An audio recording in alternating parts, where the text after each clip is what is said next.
तारा को पचारिली जह्न को पचारिली फूल को पचारिली नदी को पचारिली सभी कहिले तू सुंदरी बोली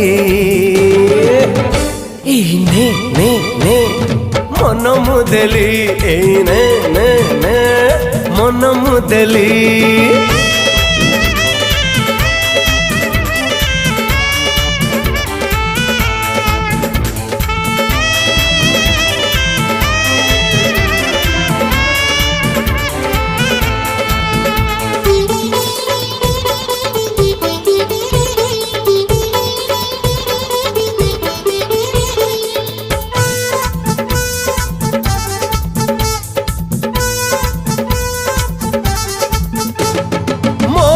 मु चली जाऊली